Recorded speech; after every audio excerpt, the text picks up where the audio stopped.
Video killed the radio star. That's Buggles. I just had a little tear come to my eyes. I've been looking at a book of stories, bedtime stories for little doggies. And as you know, I lost my little doggie earlier this year.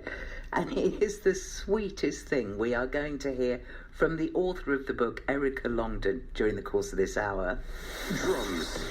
Well, no, that used to bring my elderly dog into the office before he went over the Rainbow Bridge, as they say. And he is no longer with me. So this book it's made me well up. It is called Bedtime Tales.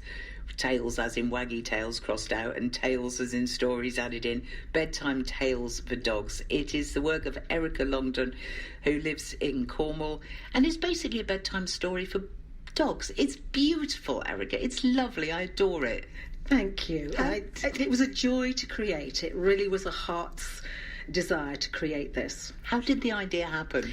Well, the idea happened because I also had a little elderly dog who sadly is now over the Rainbow Bridge, and I would sit at the end of the day and ask him how his day had been, and I'd make him up a story and talk to him. And I thought, surely somebody must have done a book like this. So I looked on the internet and they hadn't. So I thought, well, you better had then.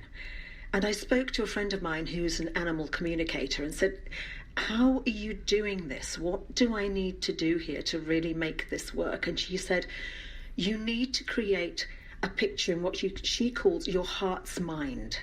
It's got to evoke your feelings. That's what the animals pick up. So she said, you need particular words and you need really good illustrations. So I wrote the stories and I thought, okay, now I need a really good illustrator who gets this. And of course, as soon as you do things like that, you put it out to the universe gives you the person you want. And I met at one of her exhibitions, I met the lovely Annie B. And as soon as we met, that was a done deal. She got it. Her dog Bear is actually in the book as well. And she has just done these beautiful illustrations that just bring out the soul of the story. I mean, I'm just going to read a line. I'm sure you'll do it better than me, but being a Jack Russell owner, I immediately, because all of the 10 stories are based around a different breed of dog. And I just love this because it is like dog speak. This is about their love of squirrels. Musty, moody, poo, pungent, pong. I can tell when I'm near them that tantalising odour that they leave, those woodland tempters, those squiggly, wriggly, scurrying squirrels. And you can imagine that going on in a dog's mind.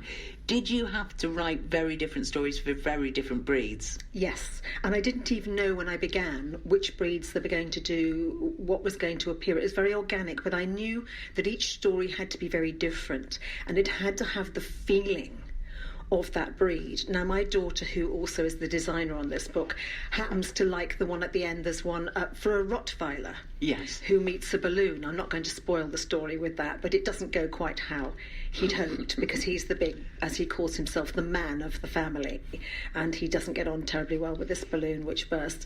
And she just loved that picture and the story, and they all evoke a different feeling and a different connection with the human, which is the important thing. This is about bonding with your dog. It's about giving your dog individual attention that we so often forget to do. We've got our screens on, we have busy lives, and we forget that actually the dog is one of many people in our daily life. But to your dog, you are the one, and they want your attention, and that's what this book is designed to do. I like Barkley, the golden retriever, who ends up in the vets. That will make you cry too, but in a nice way. It doesn't end badly. It must be said, it doesn't end badly, because we don't want any sadness.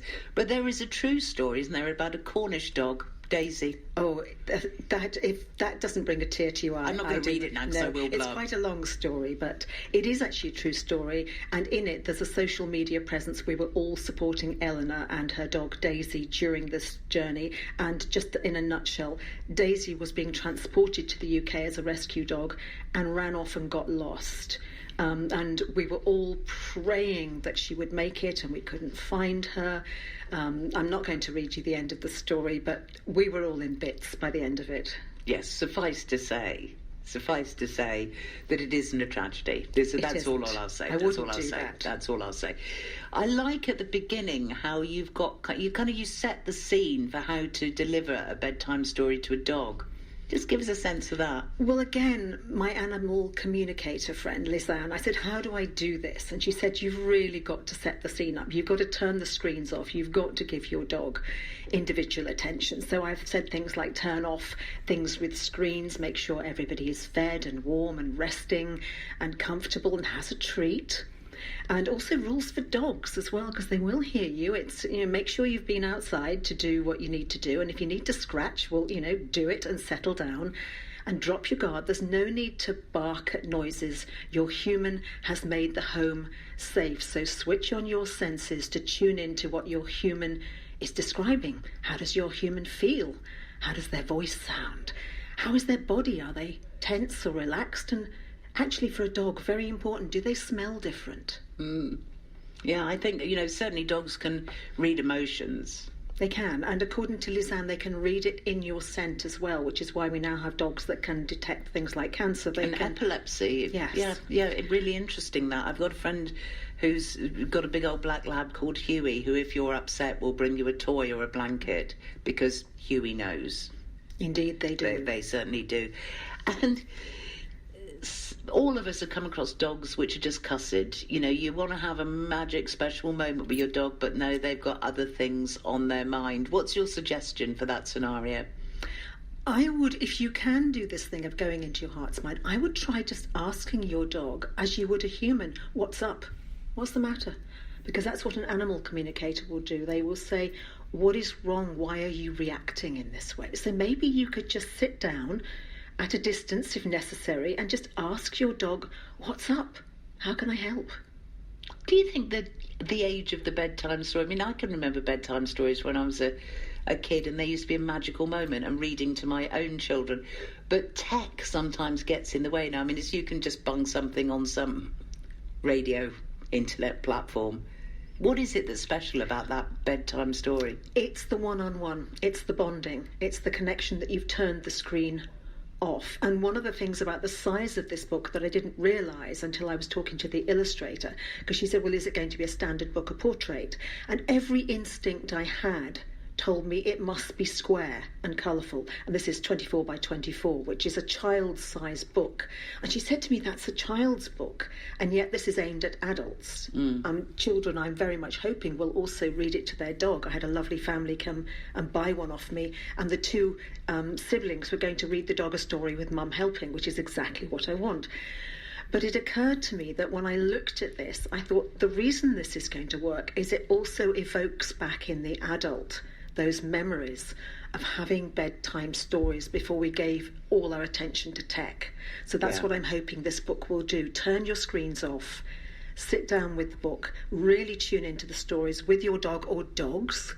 The other thing that's happening, I have come across a library in Devon who have a dog reading group with children. Oh, that's lovely. And also I've come across people taking books into rescue kennels and the children reading the dogs a story, which helps the children to read, and the dogs get this same benefit, this one-on-one attention, this bonding that is so important, and we don't get it off a screen. It is beautiful. Where's it available, Erica? It is available. It will be available everywhere, but at the moment the best place to get it is thegreatbritishbookshop.co.uk. And it's called Bedtime Tales for Dogs. It's a print-on-demand service, so just like buying it on other platforms, it will be with you within days. Within days. It is absolutely adorable. Thank you so much for popping in to show it to us. It is lovely, even if it did make me well up. Oh, it's been a pleasure. Lovely to meet you, Erica. And you. Thank you.